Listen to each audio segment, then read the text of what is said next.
magsabi ang mga nakaupo sa inyong bandang kaliwa na malapad ka. Ayun lang. Ay, mapala. Sige. Malapad pala.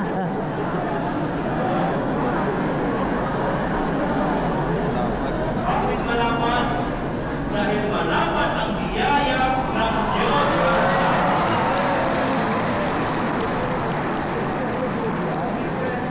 Just imagine, nakarating tayong lahat dito. Kung hindi ito ginusto ng Diyos, for sure, wala tayo dito ngayon. Amen? Amen! May tanong po ako sa inyo. Paano ba natin malalaman na tayo ay mahal ng isang tao? Well, Yun lang. there are several ways and expressions of love, no?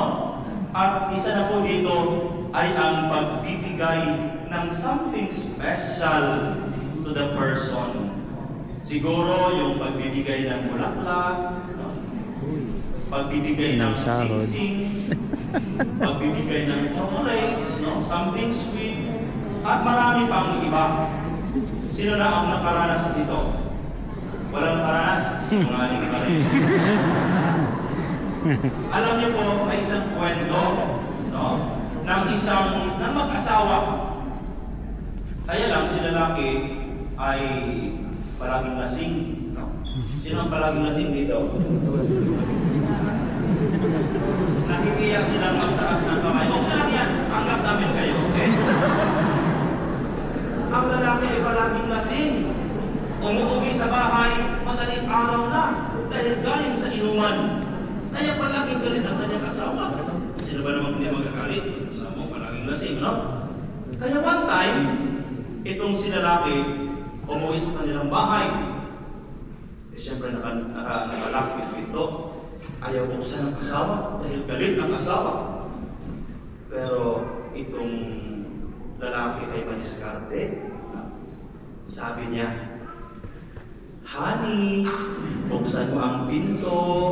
Meron akong dalang bulaklak para sa aking magandang asawa." Oh, di ba? Kalambing-lambing ano? Kaya si asawa naman, binuksan ang pinto. Pagkabukas ng pinto, sabi ng asawa, "Nasaan ang bulaklak?" Sabi naman ng lalaki, "Nasaan ang magandang asawa?" Ano makawag siya?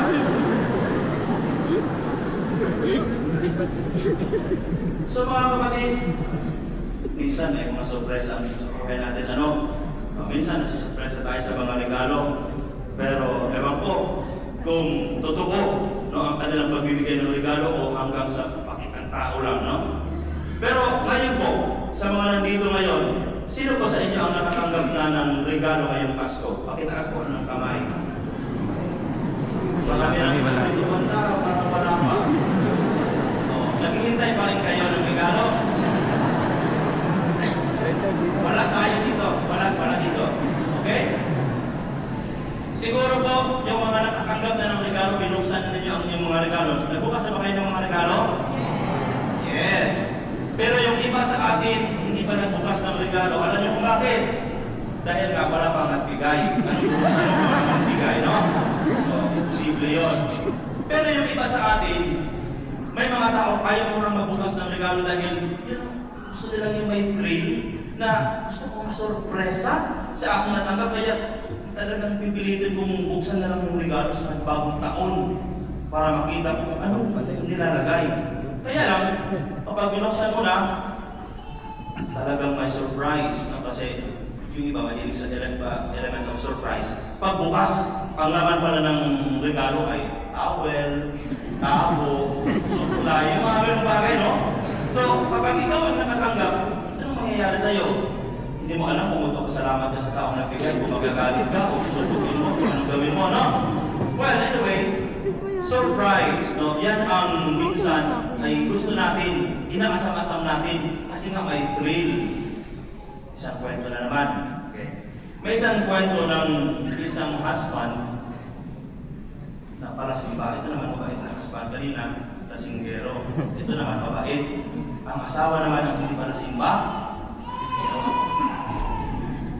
Yung si lalaki, one time, nalaman niya na may misa sa Zagreb sa Pasko. Kaya sabi ng lalaki, kailangan ko magsimba. Dito sa anong lugar na ito? Hindi ko maalam. Hindi ko mabigkas na nagsimba si lalaki. Pag uwi niya sa bahay, hinanap niya ang kanyang asawa at natagpuan niya doon sa may bandang kusina. Nung nakita niya ang kanyang asawa, ginalaw niya ang kanyang asawa, sinasayaw-sayaw niya ang kanyang asawa, hinab niya, niyakap niya ang kanyang asawa. Natuwa naman si asawa. Sabi niya asawa, ay grabe, yan ba ang natutunan mo sa pagsisimba? Na magiging malambing sa asawa? Alam niyo po anong sagot ni lalaki? Sabi niya, sabi kasi ni Father kanina sa misa, na carry your cross. Di ba na-surprise sa kanyang asawa? Kasi akala niya, nilalambing siya pala ang pabigat sa kanyang asawa. Mga kapatid, minsan na rin po tayo sinurpresa ng Diyos. Mahigit 2,000 taon na ang nakaraan nang sorpresahin niya tayo sa pagsusugo ng kanyang bugtong na anak bilang kanyang dakilang regalo at katibayan ng kanyang pag-ibig sa sangkatauhan. Sabi niya, sabi ng Biblia, ng ating Ebanghelyo, for God so loved the world that He gave His only begotten Son. Ang dahilan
Saan nga ba yun?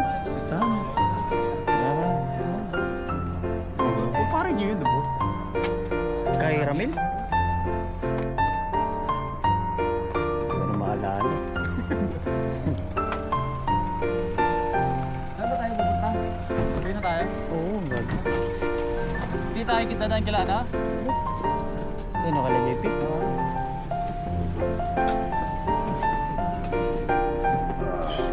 Hindi ba tayo dadaan kila na? Diyan lang yun. Hindi, nandun ba sila? Ang tanong. Wala na may ibang pupuntahan yan.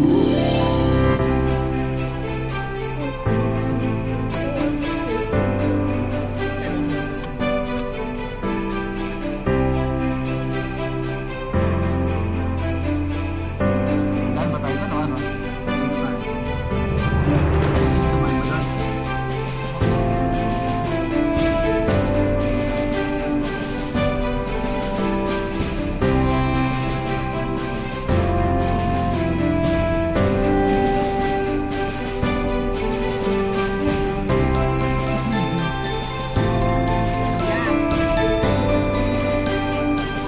Hello? Asan kayo? Okay, bye. Ay, wow.